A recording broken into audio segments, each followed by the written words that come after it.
Cover our poem Dust of Snow, ठीक है, line by line word to word हम इसको हमको एक्सप्लेन करेंगे। So let us start. The dust of Snow written by Robert Frost, ठीक है। Dust of snow क्या होता है? डस्ट वी ऑल नो, ठीक है, डस्ट कहीं पर भी डस्ट जम जाता है, ठीक है। Snow, snow that is our बर्फ। तो अब स्नो को एज ए डस्ट क्यों कंसिडर कर रहे हैं पोएट? बहुत ही छोटा सा इंसिडेंट है, बहुत छोटी सी लाइन, सिंपल से दिखने वाली लाइन है, बट इनका एक डीप मीनिंग है, ठीक है, जिसको हम स्टडी करने वाले हैं। So dust of snow is consider किया गया है कि जब स्नो के जो पार्टिकल्स हैं वो किसी भी ऑब्जेक्ट पर गिर जाते हैं which act as a dust. देखो डस्ट के पार्टिकल्स क्या होते हैं? डस्ट के भी छोटे छोटे पार्टिकल्स होते हैं जो ऑब्जेक्ट पे गिर जाते हैं। तो सिमिलर वे में स्नो वो डस्ट के पार्टिकल्स की तरह एक्ट कर रही है और किस तरीके से वो जो पोइट का विजन है, जो थॉट प्रोसीजर है, उसको ब्लॉक कर देती है और कैसे पोइट उसको ओवरकम करता है, उसके बारे में हमारी पोएम है। सो let us start. The way a crow shook down on me, ठीक है, पोइट अब यहाँ पे एक इंसिडेंट बता रहे हैं कि ठीक है, एक क्रो है, एक पेड़ पर बैठा हुआ है, उस पर क्या है? बर्फ जमी हुई है, वो जैसे ही झाड़ता है तो मैं एक सडन अवेकनिंग आती है मेरे अंदर। So what is that? The way a crow, way यानी कि जिस तरीके से, अ क्रो, क्रो यानी कि हमारा एक कौवा, जिस तरीके से एक क्रो ने शुक down on me, Shuk down is put down by shaking, यानी कि मान लो क्या होता है, जो हमारा क्रो होता है उसके जो पंख होते हैं उनमें कुछ स्नो के पार्टिकल्स जो है वो आ जाते हैं, तो वो क्या करता है? उनको ऐसे फ्लटरिंग करता है ताकि वो जो स्नो है वो उसको नीचे गिरा पाए, ठीक है, बिकॉज उसको उड़ना भी है। तो सिमिलर वे में the way a crow, but जिस तरीके से शुक डाउन ऑन मी, बट इस टाइम क्या हुआ? बिकॉज हमारा जो पोइट है वो पेड़ के नीचे बैठे हुए थे, तो जब भी हमारे क्रो ने ऐसे फ्लटरिंग किया अपने विंग्स के साथ, तो क्या हुआ? जो भी स्नो थी वो किसके ऊपर गिर रही है? हमारे पोइट के ऊपर, on me. So who is me here? Me is poet, right? Clear है, बिल्कुल इजी है। Okay, moving on to this, the dust of snow from a hemlock tree. The dust of snow, basically the dust of snow is here.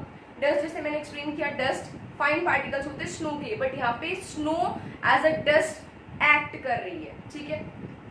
From a hemlock tree, hemlock tree क्या होता है? हमारा एक poisonous tree होता है, ठीक है, छोटा सा ट्री है, पॉइजनस ट्री है। सो अब इनका इंटरनल मीनिंग क्या है? देखो, क्रो, जो भी हमारी पोएम्स होती है उसमें हम क्या देखते हैं? नाइटिंगेल है, कुकू बर्ड्स है, या फिर बहुत ब्यूटीफुल ब्यूटीफुल वर्ड्स के बारे में हमें बताया गया होता है। बट क्रो जो नाइदर ब्यूटीफुल है ना वो अच्छा गाता है, तो उसको हमने यहाँ पे क्यों लिया? बिकॉज यहाँ पे कोई क्या दिखा रहा है उसको? एज एन इल ओमन, एक बैड थॉट्स दिखा रहा है आपने, ठीक है। क्रो ब्लैक, ठीक है, तो बैड थॉट्स रिप्रेजेंट किए गए हैं जो उस टाइम पे पोइट के माइंड में चल रहे हैं, उनको रिप्रेजेंट किया गया है यहाँ पर, ठीक है। Next, the dust of snow, dust of snow यहाँ पे basically we have explained the fine particles of snow which settles as dust on objects. Hemlock tree, it is poisonous tree, but यहाँ पे hemlock tree represent क्या कर रहे हैं? यहाँ पे हमारा hemlock tree एक poet के जो sad mind है, sad mind क्या कैसे है? Because जो poet है वो भी ऐसे inactive stage में है कि एक lethargic वाली state आ चुकी है कि मुझे अब कुछ काम नहीं करना, I am just fed up with all this. So वो वाली sad mind है poet का। So इससे ये poisonous trees के साथ compare क्यों किया गया? Because that sad mind is no less than a poison for our body. Because क्या होगा? जब हमारा mind sad होगा तो हम कुछ भी काम नहीं कर पा रहे होंगे। As we are killing our body, because हमारी जो body है काम करने के लिए बनी है। If we are not doing that work, it means we are killing our body, right? So in the similar way, the poet is saying, the dust of snow from a hemlock tree, यानी कि जिस तरीके से जिस crow ने अपना जो हमारी जो ये थी डस्ट ऑफ स्नो, ठीक है, उसने शो डाउन, उसको नीचे लाया। सिमिलर वे में the dust of snow from hemlock tree, किस पेड़ से? हेमलॉक ट्री से।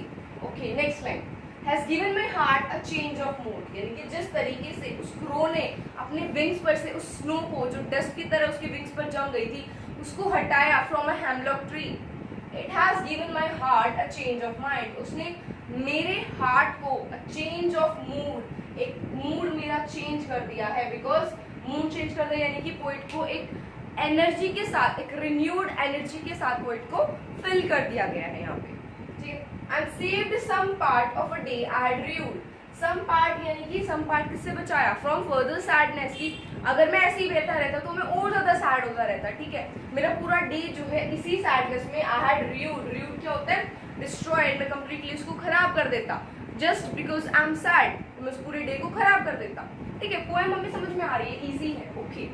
यानी कि जिस तरीके से क्रो ने अपने विंग्स को फ्लटर करके अपनी स्नो को नीचे गिराया, सिमिलर वे में क्या हुआ? अब उसने हेमलॉक ट्री से उसको गिरा दिया है। तो इस चीज ने ना मेरा जो एक हार्ट है, जो मेरा मूड था, वो टोटली चेंज हो चुका है और मैं अपना डे फर्दर वेस्ट नहीं करूंगा। सो पोइट ने यहाँ पे समझा क्या? देखिए, विंग्स में फ्लटर हो रखी थी क्या? स्नो। तो इट इज बेसिकली इनर्शिया, ठीक है, जो हमारा आलसपन होता है, लिथार्जिक वे। बिकॉज पोइट क्या था, इट इज बैकग्राउंड क्या है कि हमारा जो पोइट है, ठीक है, बर्फ गिर रही है, स्नोफॉल हो रहा है, बहुत ही प्लेजेंट वेदर है, पोइट का कुछ भी काम करने का मन नहीं कर रहा, पोइट इज फीलिंग लिथार्जिक। देखो हमारे साथ होता है, स्पेशली जब ठंड का वेदर होता है, तो बहुत बार ऐसा होता है कि नहीं मुझे वो काम नहीं करना, आज तो बड़ा अच्छा दिन है, चलो let's take a break from our studies, ठीक है, ऐसे ही बैठते, सिंपली गर्मियों भी कई बार वैसे ही जाके बैठ जाते हैं, नहीं आज गर्मी, आज पढ़ने का मन नहीं है। तो क्या हो रहा है, तो एक वेदर जब ऑब्स्ट्रक्शन बन रहा है हमारी स्टडीज में, या फिर हमारे कुछ भी जो भी हम वर्क कर रहे हैं, व्हाटएवर लेट इट बी, ठीक है, उसके अंदर एक ऑब्स्ट्रक्शन बन रहा है, तो क्या हो रहा है, पोइट को यहाँ पे कैसा फील हो रहा है कि नहीं अभी मुझे वर्क नहीं करना।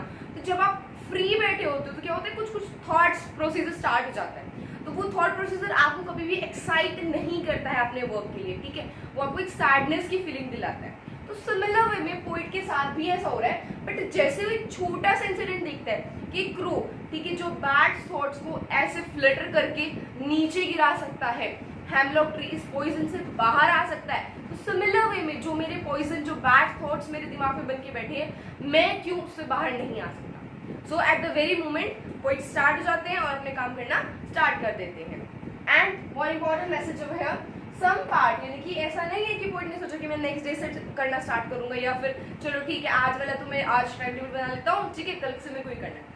सो हियर इज बेसिकली, देखो कई बार स्टूडेंट लाइफ में क्या होता है, हमने टाइम टेबल फ्रेम किया, ठीक है भाई this is my time table, यहाँ से यहाँ मेरे को ये काम करना है, यहाँ पे तो मैं सो गई, यहाँ पे मैंने टीवी देख लिया, ओह अब ये दो काम तो मैं कर ही नहीं सकती बिकॉज मेरा टाइम टेबल डिस्ट्रक्ट हो चुका है।